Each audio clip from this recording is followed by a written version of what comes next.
Hello बच्चों, तो कैसे हैं आप सभी लोग। मेरा नाम है सचिन तिवारी, आपका बायोलॉजी मेंटर। आज हम करने वाले हैं भाई कंट्रोल एंड कोऑर्डिनेशन जैसे चैप्टर को सिर्फ और सिर्फ 25 क्वेश्चन के अंदर समाप्त। सर कैसे? इस चैप्टर के जो मोस्ट इंपॉर्टेंट टॉपिक्स हैं, मैंने उन टॉपिक्स से ऐसे क्वेश्चंस बनाए हैं जो आपको सारे कंसेप्ट्स रिवाइज करने में मजबूर कर देगा, और इन्हीं के थ्रू हम आगे बढ़ेंगे और कंप्लीट करेंगे अपने इस पूरे चैप्टर को। तो समय कम है, माल ज्यादा है, बिना कोई बकवास करे हुए फटाफट से शुरू करते हैं। आइए मेरे साथ।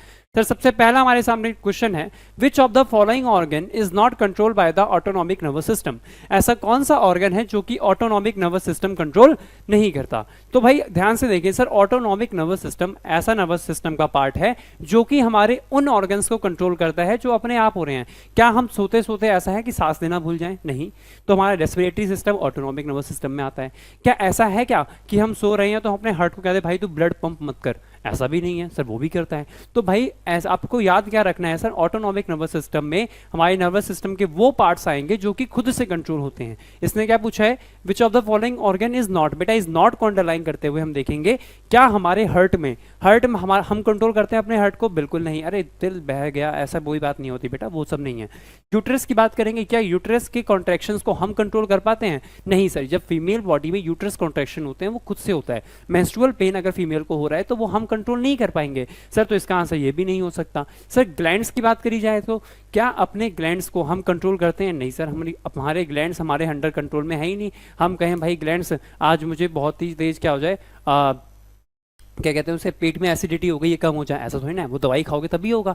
सर तो हम ग्लैंड्स को भी कंट्रोल नहीं करते। लेकिन सर अपनी आंखों को नीचे करना, आंखें बंद करना, आंखें खोलना, देखो आंखें बंद करी आंखें खोली, ये चीज़ हम कंट्रोल कर पा रहे हैं। यानी ये हमारा किसका पार्ट नहीं है बेटा? ऑटोनॉमिक नर्वस सिस्टम का पार्ट नहीं है। इसको हम कंट्रोल कर रहे हैं, ये हमारे कंट्रोल में है। ठीक है बेटा, ये हमारे नर्वस सिस्टम के ऑटोनॉमिक सिस्टम के पार्ट में नहीं आता। ठीक है भाई, ये हमारा वॉलंटरी एक्शन है। आंसर क्या है बेटा? सी। तो बेटा इसका आंसर सी नहीं बेटा, गलत दे रखा है। इसका आंसर होगा सर हमारा डी ऑप्शन। चलिए इसी बात पे आगे बढ़ते हुए नेक्स्ट क्वेश्चन को देखते हैं। नेक्स्ट क्वेश्चन हमसे कहता है, junction of two neuron is called. दो न्यूरॉन्स का जो जंक्शन होता है उसे क्या कहते हैं? सर दो न्यूरॉन्स का जो जंक्शन होता है उसे क्या कहते हैं? जब दो न्यूरॉन्स आपस में मिलेंगे उस जंक्शन पॉइंट को क्या कहते हैं भाई? उसे क्या कहते हैं सर? साइनेप्स कहते हैं। क्या उसे साइनेप्सिस कहते हैं? क्या उसे जॉइंट कहते हैं? क्या उसे जंक्शन कहते हैं? भाई जब न्यूरॉन और मसल आपस में मिलती है उसे न्यूरोमस्कुलर जंक्शन कहते हैं। लेकिन जब दो न्यूरॉन्स आपस में मिलते हैं बेटा उसे साइनेप्स कहते हैं। क्या कहते हैं? उसे साइनेप्स कहते हैं। बिल्कुल सही। आगे बढ़े। चलिए बेटा ये भी थोड़ा गलत है, तो इसमें हम टिक करते हैं अपना ए ऑप्शन। थोड़ा सा गलत दे दिया है यहाँ पे।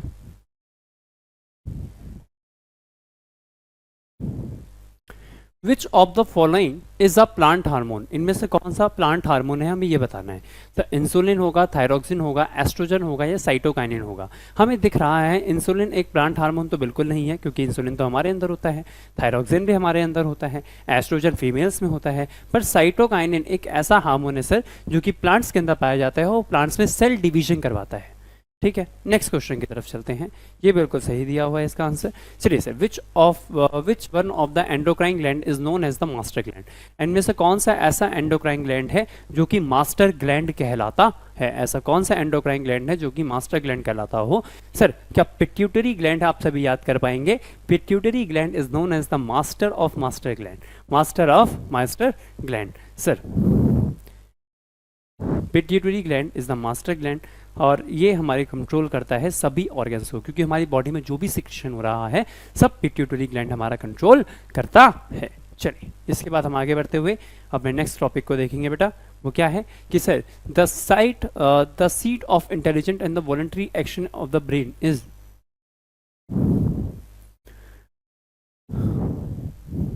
थोड़ा सा मैं अपने टेक्निकल टीम वालों को क्या बोलूँ अब, ठीक है छोड़ो।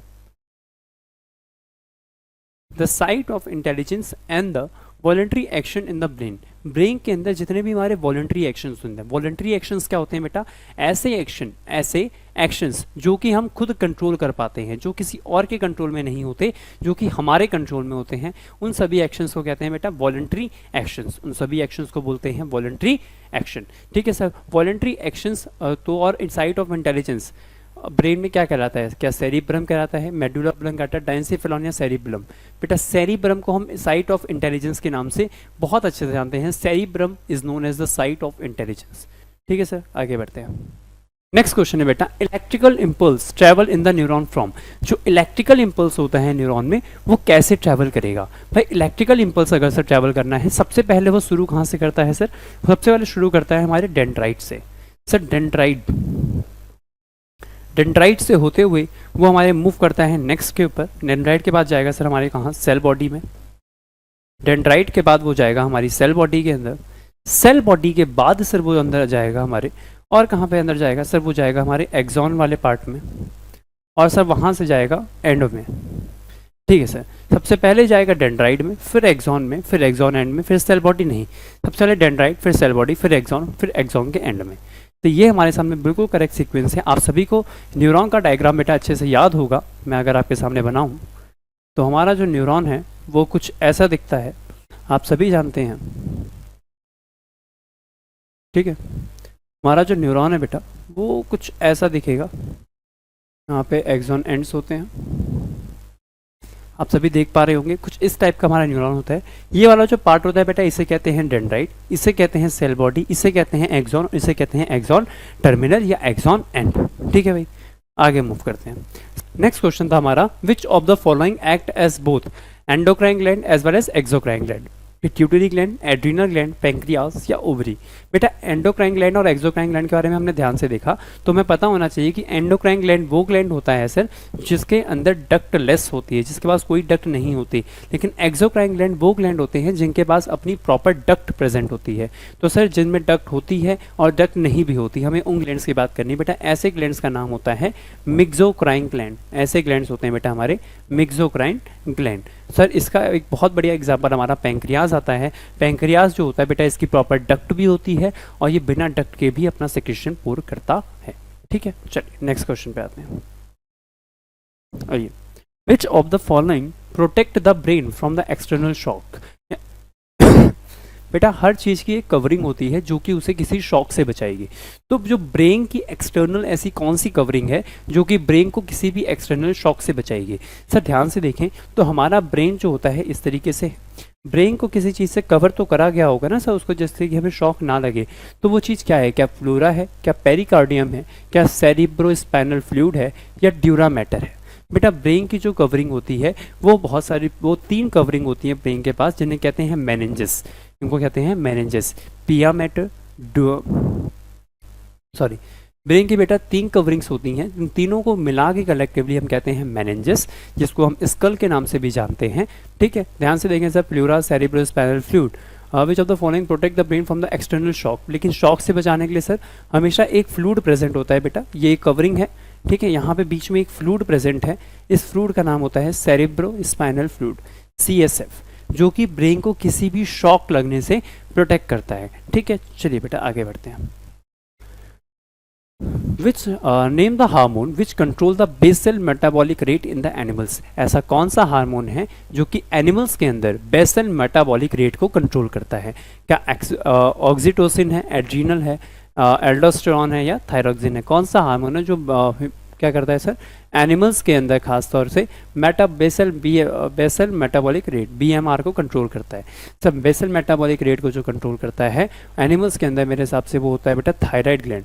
थायराइड ग्लैंड एक ऐसा ग्लैंड है जो कि बिल्कुल जो थायरोक्सिन हार्मोन रिलीज करता है थायराइड ग्लैंड, और ये थायरोक्सिन हार्मोन हमारे सामने कंट्रोल करता है हमारे बॉडी के BMR को। ये बहुत इंपॉर्टेंट पॉइंट है, NCERT की डायरेक्ट लाइन से आता है। चलिए आगे बढ़ते हैं।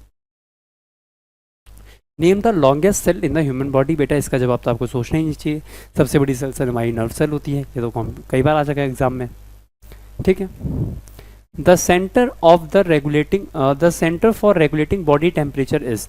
ऐसा कौन सा सेंटर है जो कि बॉडी का टेम्परेचर रेगुलेट करता है? ब्रेन के बहुत सारे पार्ट हैं, अलग अलग पार्ट हैं। ब्रेन का वो कौन सा पार्ट है जो कि हमारे किसको कंट्रोल करेगा सर? टेम्परेचर को कंट्रोल करेगा।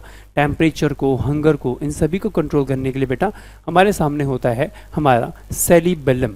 सेरिबेलम हमारे ब्रेन का वो पार्ट होता है जो कि हमारे हंगर को, हमारी थ्रस्ट को, हमारे स्वेट को, इन सब चीज़ों को, हमारे जो भी हम जो महसूस करते हैं आसपास की चीज़ों को, लव, अफेक्शन, ये सब कुछ कौन कंट्रोल करता है सर? सेरिबेलम कंट्रोल करता है। क्या कंट्रोल करता है? सेरिबेलम इन सभी चीज़ों को कंट्रोल करता है। मैंने कहा ठीक है sir. Posture and balance of the body is control by, body का पोस्चर और बॉडी का बैलेंस किससे कंट्रोल होता है? सेरिबेलम से, सेरिबेलम से, मेडुला से या पॉन्स से। सब पोस्चर और बैलेंस ऑफ द बॉडी की बात कर रहे हैं, तो ये चीज़ तो हमारा कौन कंट्रोल करेगा? ये चीज़ हमारी कंट्रोल करेगा सर सेरिबेलम। सेरिबेलम हमारे लिए रिस्पॉन्सिबल होता है, साइट ऑफ इंटेलिजेंस है, और यही हमारे कंट्रोल करता है किसको? ये हमारे कंट्रोल करता है सर बॉडी के पोस्चर और बॉडी के बैलेंस को। Body posture and body balance, बिल्कुल गलत जवाब, इस चीज़ को बिल्कुल काट देना भाई मेरा आंसर यहाँ से, ठीक है, कट है। तो बेटा नेक्स्ट चीज है हमारे सामने, posture and balance of the body is control by. भाई बॉडी का पोस्चर और बॉडी का जो कंट्रोल है वो कौन देखता है, बैलेंस कौन करता है हमारी बॉडी को? इसके लिए बेटा हमने याद रखना है हमेशा आपको, cerebellum is responsible for such things. हमारी इन सब चीज़ों के लिए एक चीज़ रिस्पॉन्सिबल है जिसका नाम होता है सेरिबेलम। सेरिब्रम नहीं है, सेरिब्रम साइट ऑफ इंटेलिजेंस है, सेरिबेलम है जो कि love, affection, balance of the body, posture, ये सब चीज़ें देखता है, ठीक है। नेक्स्ट आगे मूव करते हैं सर। क्या है the functional gap two neuron is?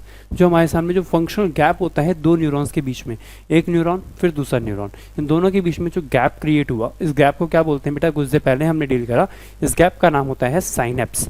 इस गैप को बोलते हैं बेटा साइनेप्स। साइनेप्स हमारे सामने सर वो गैप होता है दो न्यूरॉन्स के बीच का जो गैप होता है उसका नाम देते हैं हम साइनेप्स, उसका नाम होता है, ठीक है। Roots of the plant are, plants की जो रूट्स होती हैं वो कैसी होती हैं सर? पॉजिटिवली जियोट्रॉपिक होती हैं, पॉजिटिवली फोटोट्रॉपिक होती हैं, नेगेटिवली जियोट्रॉपिक होती हैं, इनमें से कोई नहीं। ध्यान से देखिए बेटा, जो प्लांट की रूट्स होती हैं, रूट्स हमेशा ग्रेविटी की तरफ ग्रो करेंगे, ग्रेविटी की तरफ ग्रो करेंगे, और जो सर ग्रेविटी की तरफ ग्रो करेगी उसको क्या बोलते हैं भाई सर? पॉजिटिव। पहली बात तो क्योंकि ग्रेविटी की तरफ ही है। जियोट्रॉपिक मतलब ग्रेविटी की तरफ मूवमेंट, जियोट्रॉपिक मतलब ग्रेविटी की तरफ मूवमेंट, जियो माने ग्रेविटी, ट्रॉपिक मतलब मूवमेंट, ग्रेविटी की तरफ मूवमेंट। अब अगर ग्रेविटी की तरफ ही मूवमेंट हो रहा है तो पॉजिटिव, और ग्रेविटी की तरफ मूवमेंट नहीं हो रहा है तो नेगेटिव। ऐसे बेटा मैंने बोला फोटो यानी सन की तरफ मूवमेंट, सन की तरफ जो मूवमेंट होगा बेटा उसे क्या बोलते हैं? उसे बोलते हैं फोटोट्रॉपिक।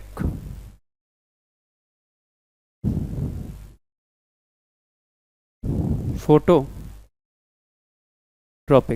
अब ये दो तरीके से हो सकता है बेटा, या तो ये पॉजिटिव होगा या तो ये नेगेटिव होगा। अगर सन की तरफ हो रहा है तो उसे पॉजिटिव फोटोट्रॉपिक कहेंगे, और अगर सन से अपोजिट डायरेक्शन में है उसे नेगेटिव फोटोट्रॉपिक मूवमेंट बोलेंगे, ठीक है सर।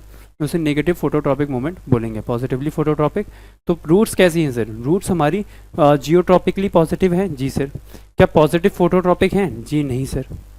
क्या नेगेटिव जियोट्रॉपिक हैं? नहीं सर, पॉजिटिव। तो सर हमारा आंसर क्या हो जाएगा? ए ऑप्शन, ठीक है। Which part of the brain control the reflex activities of the, sir हमारे ब्रेन के ऐसे कौन से पार्ट्स होते हैं जो कि हमारी रिफ्लेक्स एक्टिविटीज को कंट्रोल करते हैं? बेटा हम जानते हैं कि जो हमारा ब्रेन होता है वो बहुत सारे फंक्शंस परफॉर्म करता है, तो ब्रेन का ऐसा कौन सा पार्ट है जो कि क्या कंट्रोल कर रहा है सर? जो कि कंट्रोल कर रहा है हमारे किसको? रिफ्लेक्स वाले पार्ट को। ब्रेन बहुत ही ज़्यादा इन्वॉल्व होता है बाकी सब काम में, तो अगर ब्रेन को रिफ्लेक्स एक्शन में परफॉर्म करा जाएगा तो ब्रेन बहुत टाइम लगा देगा और बहुत बड़ी इंजरी हो सकती है। इसलिए हमारे रिफ्लेक्स पार्ट्स में सीधा सीधा हम एक ही चीज़ को इन्वॉल्व करते हैं, that is our another part of central nervous system, that is brain as well as that is the spinal cord. हमारे सेंट्रल नर्वस सिस्टम के बेटा दो पार्ट होते हैं, एक होता है ब्रेन और एक होता है सेंट्रल नर्वस सिस्टम। तो जो ब्रेन होता है वो इन सब चीज़ों को कंट्रोल नहीं करता, रिफ्लेक्स वाले पार्ट को, इसको सिर्फ और सिर्फ हमारे central nervous, sorry that is the spinal cord, this is spinal cord, उसको स्पाइनल कॉर्ड कंट्रोल करती है। ठीक, चलिए आगे बढ़ते हैं। सर आगे हम ध्यान से देखेंगे which of the following act as both endocrine as well as exocrine gland, इनमें से ऐसा कौन है जो कि एंडोक्राइन ग्लैंड की तरह भी काम करेगा और एक्सोक्राइन ग्लैंड की तरह भी काम करेगा? Pancreas, adrenal gland, thyroid gland या लीवर? सर एंडोक्राइन और एक्सोक्राइन दोनों की तरह काम करना है। सर हमें आपने कुछ देर पहले बताया था ये वाला क्वेश्चन, तो मिक्सोक्राइन ग्लैंड बोलते हैं बेटा। ये सिर्फ रिपीटिशन है, ये 25 क्वेश्चन का पार्ट नहीं है, ये मैंने सिर्फ आपको एक बार दिखाने के लिए कर दिया था, उसी की वैरायटी है।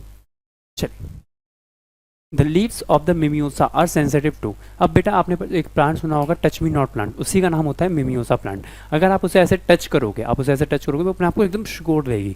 सर ये अपने आप को श्रिंक करने की एबिलिटी है, तो वो किसके लिए सेंसिटिव है? वो हमारे टच को सेंसिटिव है कि अगर हम उसे टच करेंगे तो वो अपने आप को एकदम से क्या करेगी, अपने आप को एकदम सिकोड़ लेगी, अपने आप को एकदम श्रिंक कर लेगी।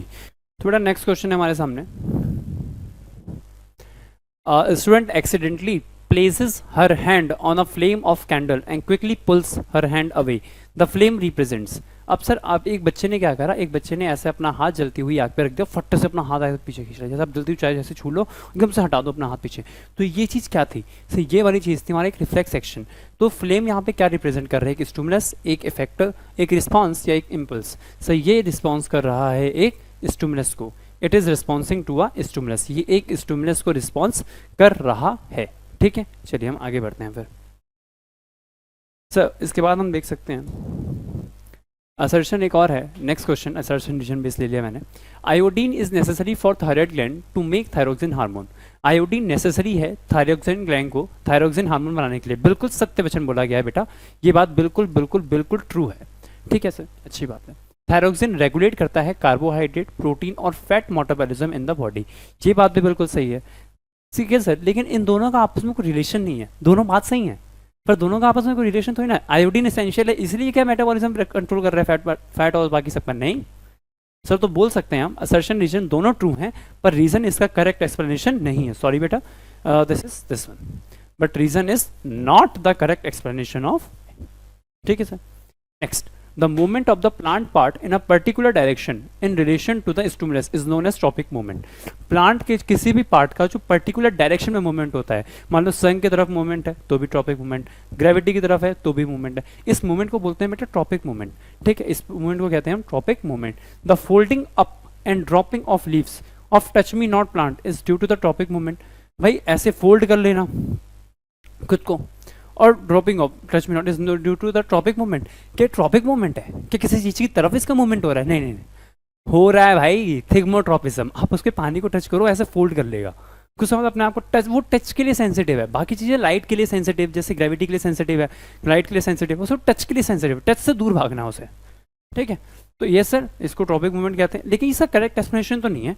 तो हम बोल सकते हैं ये सर दोनों बातें तो आपकी सही हैं लेकिन रीजन इसका करेक्ट एक्सप्लेनेशन नहीं है। चलिए फिर आता है बेटा हमारे सामने एक बहुत अच्छा सब्जेक्टिव क्वेश्चन, वो क्या है sir? Which is the largest and most prominent part of the brain. Brain का सबसे बड़ा और सबसे प्रोमिनेंट पार्ट कौन सा है? बेटा ब्रेन के 3 हिस्से होते हैं, fore brain, mid brain, hide brain. Fore brain सबसे बड़ा पार्ट होता है ब्रेन का, हम उसको थोड़ा ध्यान से देखते हैं और जो कि बहुत इंपॉर्टेंट पार्ट में आता है। फोर ब्रेन जो सेरिब्रम है ये फोर ब्रेन का ही पार्ट है। अगर हम ध्यान से बात बोलें, आप बोलेंगे सर ये आप तो गलत कह रहे हो। नहीं बेटा, ब्रेन के मैंने बताए 3 हिस्से, फोर ब्रेन, मिड ब्रेन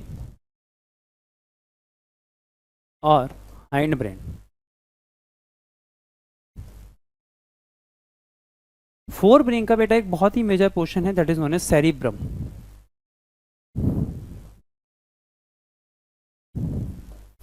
जो सेरिब्रम होता है बेटा ये मेजरली ये कंट्रोल करता है ब्रेन के मोस्ट ऑफ द पार्ट्स को। ठीक है, फिर आता है बेटा name one gustatory receptor and one olfactory receptor in the human beings. आप एक गस्टैटरी रिसेप्टर का नाम बताइए और एक ऑल्फैक्टरी रिसेप्टर का नाम बताइए ह्यूमन बींग्स में।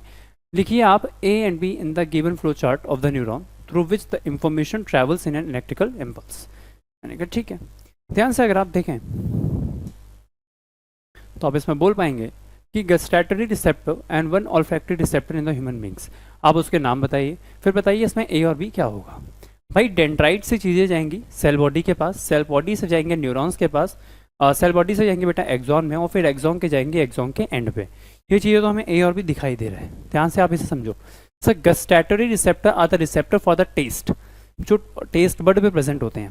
रिसेप्टर्स क्या होते हैं बेटा? रिसेप्टर ऐसे पार्ट होते हैं जो आपको किसी भी चीज़ के बारे में बताते हैं। गस्टैटरी रिसेप्टर की बात कर रहे हो, यानी आप ऐसे रिसेप्टर की बात कर रहे हो जो आपकी टंग के ऊपर प्रेजेंट है, वो आपको टेस्ट बताएंगे, ठीक है।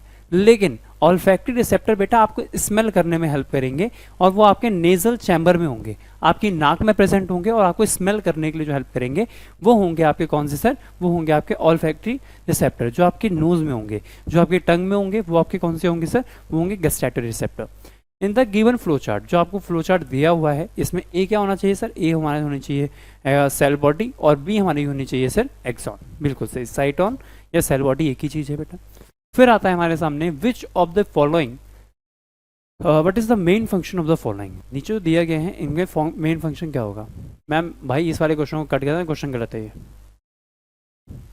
नेक्स्ट क्वेश्चन है बेटा, why does the flow of signal in a synapse from the axon end of one neuron to the dendrite end of the another neuron takes place but not in the reverse direction? Explain. Signal का flow हमेशा dendrite से axon, axon से dendrite से cell body, cell body से axon, axon से axon and तक जा रहा है, पर ऐसा तो नहीं हो रहा था एक्सॉन एंड से एक्सॉन पे आएगा, फिर सेल बॉडी में आया, फिर डेंड्राइट में जाए, ऐसा क्यों नहीं हो रहा? इस बात को एक्सप्लेन करने को बोला गया है। काफ़ी ट्रिकी क्वेश्चन है और अच्छा क्वेश्चन है। सब बोला गया है at the synapse functional junction between the neurons. Synapse जो कि क्या है सर? जंक्शन है, दो न्यूरॉन्स के बीच के जंक्शन को क्या बोलते हैं? हम साइनेप्स बोलते हैं, ठीक है। Axon terminal comes in close proximity to the dendroid terminal to the next neuron. Axon terminal is expanded to presynaptic knob and another dendrite terminal from the postsynaptic depression. ध्यान से समझिएगा बेटा कि क्या होता है, एक बहुत ही क्लोज प्रॉक्सिमिटी होती है किसके बीच में? ध्यान समझो कि जहां पे सर जंक्शन है, साइनेप्स है, axon terminal come in the close proximity to dendrite. Axon जो ये वाला एक्सॉन है, इस वाले एक्सॉन का एंड दूसरे वाले के डेंड्राइट से एकदम क्लोज में होता है of the next neuron. Axon terminal is expanded to form presynaptic knob. Axon terminal अपने आप को ऐसे नॉब बना के एक्सपेंड करता है to the another dendrite terminal from the postsynaptic depression. Postsynaptic depression मतलब दूसरा जो साइनस बने उसके एक्सॉन में ऐसे डिप्रेशन देखे थे ना आपने, एक्सॉन जो डेंड्राइट थी स्टार्टिंग में उसमें कुछ ऐसे डिप्रेशन थे, और जो यहाँ पे नॉब बन रही थी और यहाँ पे ऐसे डिप्रेशन बन रहा था। आप समझ पा रहे हैं इस चीज को? ये बेटा दूसरे वाले की डेंड्राइट है और सर ये इसका नॉब है, टर्मिनल है मतलब, ठीक है। चलिए फिर आता है sir in the between lies a narrow fluid. इन दोनों के बीच में एक फ्लूइड होता है जिसको कहते हैं हम synaptic cleft. As the nerve impulse reaches the presynaptic knob, nerve impulse presynaptic यानी पहले साइनेप्टिक नॉब, समझ रहे हो आप क्या बोला जा रहा है? प्री साइनेप्टिक मतलब ये वाली, ये जो नॉब आया है यहाँ पे एक इस वाले का जो बना हुआ था बेटा,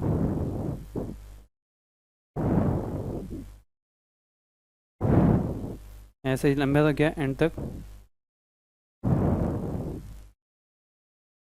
ऐसे, फिर इस वाले का शुरू होगा।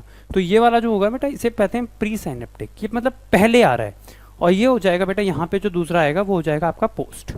प्री हो जाएगा पहले और पोस्ट हो जाएगा आपका बाद में, ठीक है। As the nerve impulse reaches to the presynaptic knob, the synaptic vesicles get stimulated to the release of neurotransmitter in the synaptic cleft. The neurotransmitter molecules diffuse across the gap, gap में जाएंगे in the contact with the postsynaptic membrane. In this way, nerve impulse passes across the minute gap to stimulate the dendron of the another neuron.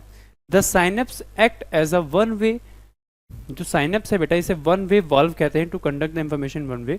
This is because chemical substance called neurotransmitter, जो neurotransmitter, अब जो मैंने बताया ना ये दो, यहाँ पे एक डेंड्राइट का एंड है, एक्सॉन का एंड, और यहाँ पे नया शुरू हो रहा है, तो इनके बीच में ये जो गैप है ना, यहाँ पे एक फ्लूइड होता है जिसको बोलते हैं बेटा, वो फ्लूइड होता है neurotransmitter. Is secreted only by one side of the gap, और ये कौन सिक्रेट कर सकता है? ये सिर्फ इसका एंड सिक्रेट कर सकता है। जो एक्सॉन का एंड होता है वो एक फ्लूइड सिक्रेट कर रहा है न्यूरोट्रांसमीटर, जो सिर्फ और सिर्फ वही सिक्रेट कर सकता है, वही फ्लूइड रिस्पॉन्सिबल होता है आगे इंफॉर्मेशन के लिए, है ना। अब ये इंफॉर्मेशन डेंड्राइट तो सिक्रेट नहीं कर सकता, इसलिए सर इसीलिए ये कम्युनिकेशन एक वे में होता है, दूसरे वे में नहीं जाता। Reflex arc continues to be more efficient for the quick responses. Reflex arc ज़्यादा बढ़िया होते हैं क्विक रिस्पॉन्स देने के लिए, ऐसा क्यों है? इसका एक कारण ये है सर, रिफ्लेक्स आर्क एक ऑटोनॉमिक एंड स्पॉन्टेनियस रिस्पॉन्स होते हैं किसी भी स्टिमुलस की तरफ। अगर हमारा ब्रेन किसी भी चीज़ पे, मान लो हम ब्रेन है, ब्रेन किसी भी चीज़ पे बेटा बहुत सोच समझ के अपना जवाब देगा, तो उसमें थोड़ा सा टाइम टेकिंग प्रोसेस है। लेकिन जो हमारी रिफ्लेक्स आर्क हैं वो इतना टाइम उसे नहीं चाहिए, क्योंकि वो emergency, that is the quick sudden response, वो क्विक होना चाहिए और सडन होना चाहिए, एकदम अचानक से हो, ठीक है, और बहुत जल्दी भी हो, इसलिए क्विक भी होना चाहिए। तो ऐसे में क्या होता है सर, ऐसे में ब्रेन अपनी जिम्मेदारी छोड़ देता है और इस जिम्मेदारी को संभालने का पूरा पूरा पूरा श्रेय जाता है हमारे स्पाइनल कॉर्ड के पास। स्पाइनल कॉर्ड इस चीज़ को संभालता है और बहुत आसानी से करता है। ये पूरा आंसर लिखा हुआ है, डिटेल में है, आप इसको रीड कर सकते हो।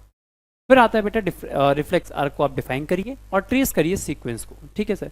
Pathway taken by the nerve impulse in a reflex arc, मैं बोलूंगा रिफ्लेक्स आर्क क्या है सर, द रिप्रेजेंटेशन, बोलिए लिखिए लिखिए, the representation of the reflex action, the representation of the reflex action is known as reflex arc, या the pathway, लिखो एक और लिखो, the pathway by which the reflex action is occurring, ऐसा pathway जिसके दौरान रिफ्लेक्स एक्शन हुआ है, उस पाथवे का नाम होता है बेटा क्या, उस पाथवे का नाम होता है रिफ्लेक्स आर्क, उस पाथवे का नाम है रिफ्लेक्स आर्क, ठीक है सर। जब लाइट फोकस करी जाएगी तो भाई सेंसरी रिसेप्टर पहले जाता है, फिर ब्रेन पे सिग्नल जाएगा, फिर मोटर, लाइट को बढ़ाया गया, motor effector, eye muscles constrict, when a bright light is focused on the light, receptor cell receives the stimulus and एक उसके खिलाफ एक इम्पल्स जनरेट करा गया, ये इम्पल्स हम आगे पास ऑन करेंगे सेंसरी, देन वो ब्रेन के पास जाएगा, ब्रेन सिग्नल सेंड करेगा मोटर न्यूरॉन को, भाई जाके तुम आंसर करो, और फिर कॉन्ट्रैक्ट करेगा हमारी आंखों का साइज। अगर ऐसे आंख में प्यूपल में ऐसे लाइट घुसाई जाए, ऐसे लाइट आप आंख में मारो तो जो पीपल का साइज बहुत छोटा हो जाता है, क्योंकि जिससे ज़्यादा अमाउंट ऑफ, ज़्यादा इंटेंसिटी ऑफ लाइट आपकी आंखों में ना जाए। अगर ज़्यादा इंटेंसिटी ऑफ लाइट आपकी आंखों में चली गई बेटा तो आपकी आंखों में दिक्कत आ सकती है। तो प्लस साइज छोटा, और जब लाइट कम होती है ना आपकी पिपल्स बड़ी हो जाती है, ठीक है। चलो एक बढ़िया डायग्राम ड्रॉ करना होगा आपको, ये आपका क्वेश्चन आ सकता है, जिसमें आपको डेंड्राइट, एक्सॉन ये सब रिप्रेजेंट करने हैं। Which part of the brain is the main thinking part, कौन सा होता है, और पोस्चर के लिए कौन सा है। मैंने दोनों क्वेश्चन आपको करा रखे हैं, थिंकिंग के लिए सेरिबेलम और पोस्चर के लिए सेरिबेलम। चलो ये न्यूरॉन का ऐसा डायग्राम बेटा, ये न्यूक्लियस है, ये है इसका डेंड्राइट वाला पार्ट, ये एक्सॉन हो गया, ये एक्सॉन के एंड हो गए, ठीक है, ये हमारी सेल बॉडी हो गई। फोर ब्रेन इंक्लूड करता है उस पार्ट को जो, और सर सेरिबेलम जो रिस्पॉन्सिबल होता है वो रिस्पॉन्सिबल होता है हमारे पोस्चर के। ये बेटा इसी के साथ में हम अपने इस लेक्चर को एंड करते हैं। मुझे पूरी उम्मीद है आपको लेक्चर अच्छे से समझ आया होगा, डिटेल में आपने हर एक एक पॉइंट को देखा होगा। मैंने हर लेक्चर इसमें पॉइंट को कवर करने की कोशिश करी है जो भी इस चैप्टर के अंदर आता है। तो आप लोग यहाँ तक बने रहे, इसके लिए बहुत बहुत आपका धन्यवाद। तो बच्चों ये तो बात हो गई, मैंने आपको बता दिए सारे इंपॉर्टेंट कंसेप्ट, थ्योरीज, किस तरीके से आपको एक कंसेप्ट पूछे जा सकते हैं और कैसे उसकी स्मॉल छोटी छोटी डेफिनेशन आपको अपने एग्जाम में यूज करनी है। पर भाई बात ये आती है, सर क्या इस थ्योरी से मेरा सिलेक्शन हो जाएगा। मैंने जैसे कहा था बेटा, ये थ्योरी आपको किसी भी एग्जाम में टॉप करने के लिए सफिशिएंट है, जितना मैंने करा दिया। पर बेटा एक बात है कि वो थ्योरी आप अप्लाई कैसे कर पाओगे, आपको कैसे पता चलेगा कि बोर्ड में वो किस तरीके से पूछ ले। भाई एक ही सवाल को पूछने के बहुत तरीके हो सकते हैं। मान लो उसने आपको लैंग्वेज में फंसा दिया, तो अब आप क्या करोगे। तो इसका सॉल्यूशन सचिन भाई आपके लिए लेके आ चुके हैं। देखिए आइए, क्वेश्चन कहां से प्रैक्टिस करूं, सभी बच्चों का सवाल होगा, सर थ्योरी पढ़ ली, आप क्वेश्चन कहां से करने हैं। तो भाई इसका सॉल्यूशन आपके सामने ये रहा, आ जाइए सर। तो आपके बाद में बेटा क्या करना है, आपको MCQ practice, assertion based question, case based study, source based question, 2-3 marks question, 5 marks question, map work, जो भी आपके बेसिकली पूछे जा सकते हैं। मैप वर्क सर इसमें तो नहीं है, मैप वर्क कहाँ आएगा सर, बेटा मैप वर्क एसएसटी का है, सेम परफॉर्म आप जानते हैं। ये तो हम आपको ओवरऑल आपकी प्रैक्टिस बता रहा हूँ ना, आपको एसएसटी का हो गया, मैथ्स का हो गया, साइंस का हो गया, कैसे करना है, तो वो चीज़ है sir. Statement based question, diagram based question और picture based question. Map work छोड़ के सर 9 टॉपिक्स ऐसे हैं जो आपके मोस्ट इंपॉर्टेंट हैं और आपसे पूछे जा सकते हैं सर एग्जाम्स की फॉर्म में। हम ये कैसे कहाँ देख सकते हैं, ध्यान से देखो बेटा। और भाई सबसे जरूरी चीज, आपको जरूरत है ऐसे एमसीक्यूज की जिनको आप ट्रिक्स के थ्रू सॉल्व करो। आपको चाहिए होगा एक ऐसा मेंटर एमसीक्यू करते वक्त, क्योंकि भाई हम तो एमसीक्यू करते हैं, एमसीक्यू करते वक्त आप सभी उसमें ऑप्शन एलिमिनेशन दिमाग से लगाते हो, पर कई बार बेटा हम एमसीक्यू बिना राइट ऑप्शन पता करे भी कर सकते हैं। अगर हमें नहीं पता इसका आंसर क्या होना है, तब भी हम उस एमसीक्यू को सॉल्व कर सकते हैं। कैसे, ये मैंने अपनी वीडियोस में बहुत आराम से एक्सप्लेन करा है, किसके अंदर अभी आपको सब पता चलने वाला है, बस 2 मिनट का वेट करिएगा। और सबसे इंपॉर्टेंट बात, सब्जेक्टिव क्वेश्चन कैसे रिप्रेजेंट करें। क्या आपको पता है, अगर आपको बोर्ड्स में क्वेश्चन नहीं आता है तब तब भी आप उससे नंबर ले सकते हैं। कैसे सर? बेटा जब भी आपको कुछ गिवन होता है, आपको उन सब चीज़ों को मेंशन करना होता है, कुछ पूछा गया है उसके बारे में कुछ चीज़ें लिख दोगे तो भी बोर्ड्स में आधा नंबर तो कम से कम मिलेगा ही मिलेगा। ठीक है, तो आप लोग इसकी बेटा कंप्लीट प्रैक्टिस कर सकते हो। मैथ्स का क्वेश्चन बैंक, साइंस का क्वेश्चन बैंक, सोशल साइंस का क्वेश्चन बैंक और हमारा 3 in 1 question bank, 3 in 1 for Hindi medium, English medium हमारे पास टोटल अवेलेबल है। आप कैल्विन का क्वेश्चन बैंक ले सकते हो। सिंपल सा क्वेश्चन है सर, कैल्विन का क्वेश्चन बैंक क्यों लें? क्यों? बहुत सारी मार्केट्स में बुक हैं, हम उनको ले सकते हैं। भाई सिंपल सा लॉजिक ये बताऊं कि मार्केट्स में बुक्स अवेलेबल है 1500 2000, सब महंगी महंगी बुक्स हैं। आप उनको लोगे, आपको पता है एक साल बाद उसका कोई यूज नहीं आना। डिजिटल फॉर्मेट में क्योंकि इस वक्त सभी के पास ये फैसिलिटी अवेलेबल हो चुकी है कि सबके पास फोन अवेलेबल है, तो कैल्विन आपको दे रहा है सबसे सस्ता क्वेश्चन बैंक। सस्ता नहीं, सबसे कम रेट पर, क्योंकि सस्ता बोलने से कोई भी चीज की वैल्यू कम हो जाती है। सस्ता नहीं है भाई, क्योंकि ये मांगता है आपसे आपका डेडिकेशन। क्या आप फोन में बैठ के उस क्वेश्चन को सॉल्व कर सकते हो? अगर हाँ, तो ये आपको बहुत ही कम दामों पर दिया जा रहा है। कुछ ऑफर्स चल रहे होंगे तो आपको उन ऑफर्स पे और कम हो जाएगा। अभी कुछ दिन में दिवाली आएगी तो भी ऑफर है, अभी कुछ दिन पहले भी ऑफर्स निकले हैं, ऑफर्स में सस्ते हो जाते हैं भाई। तो आप इस चीज को बेटा ग्रैब कर सकते हैं। और इसके बाद जो मैंने आपको फीचर्स बताए कि आपके स्टेटमेंट बेस्ड क्वेश्चन है, डायग्राम बेस्ड क्वेश्चन है, एमसीक्यू बेस्ड क्वेश्चन है, वो सारी चीजें इसके अंदर मिलती हैं। और मोस्ट इंपॉर्टेंट थिंग, अगर आप किसी क्वेश्चन में इस प्रैक्टिस के बाद भी फंस जाते हो, हालांकि आप फंसोगे नहीं, थोड़ी मैंने आपको करा दी, पर अगर आप फंस जाते हो तो कैल्विन आपको दे रहा है इसी का वीडियो सॉल्यूशन, और आप उस वीडियो सॉल्यूशन को देख करके आगे फर्दर प्रोसीड कर सकते हैं। तब तक के लिए मस्त रहिए, तब तक के लिए चलते रहिए, मस्त रहिए, पढ़िए और जिंदगी जिए।